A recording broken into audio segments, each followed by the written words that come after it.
interest in public health for my master's, and I took a public health and society in a global context class at NYU just to, get a sort of feel for the field. And my professor ended up being Dr. Mary Beck Griffin. So she was my professor, and I took the class with her. Great professor, I really recommend.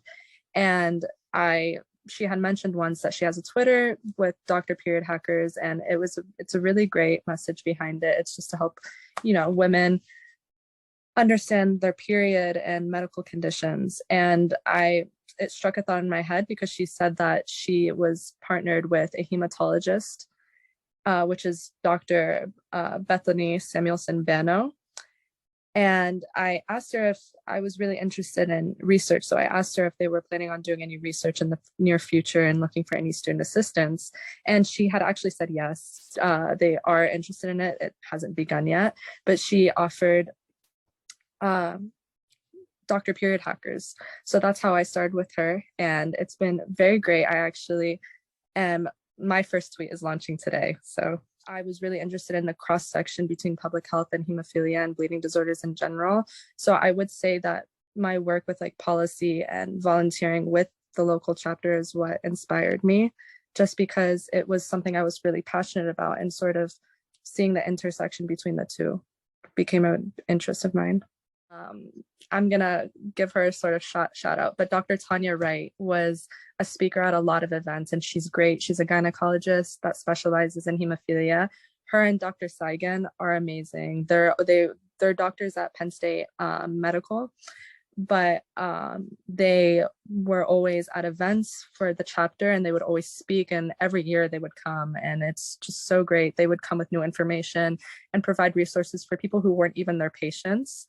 So not only were they giving information, but they were also learning from the community, because a lot of the times doctors don't really know what's going on from an individual to individual basis, because people's experiences are very different than what they learn in a textbook.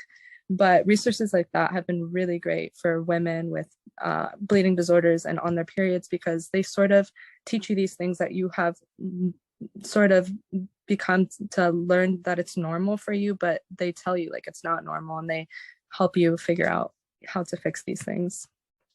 I do a lot of volunteer work with the Eastern Pennsylvania Bleeding Disorders chapter, and I have since I was really young, maybe 10 years old. And as the years went by, I've just been given more responsibility, I guess. I was a part of leading, well, I currently still am, the teen group, the youth group there, that it's just a bunch of, younger women and men who need help navigating college, high school, a young adult life with having a bleeding disorder. And it was just basically organizing a bunch of small groups and activities. So I was a part of that. And then they also launched an advocacy ambassador program. And basically what that was speaking with local representatives and senators about policy regarding insurance and bleeding disorders, just to keep funding for medications. Experience with them has always been really great. It's all about creating a community and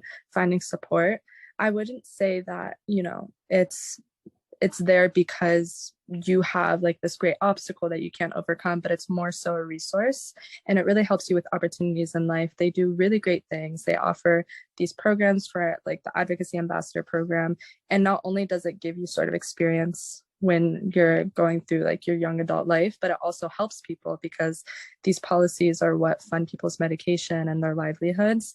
And it also creates a community. So it creates connections for you, and also a support group, because not many people have hemophilia. So having other people that do have it around you and being able to communicate makes people feel a little bit less, estranged from the bigger picture. My main advice would just be to not sort of make it feel like you're an outcast or any different than anyone else, because you're not. It's just a normal thing, it doesn't make you any different than anyone else. Of course, you do have to take care of yourself and doctor's appointments, but that doesn't mean, it's something that's hindering you.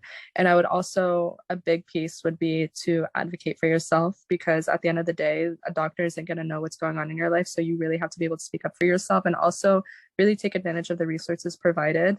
they're provided for a reason and they're really great. It provides a really good community. And there are a lot of other resources, such as help with your payments for insurances and stuff like that. And they also provide really good opportunities for your work life and being a student and also scholarships. So I really recommend looking into it.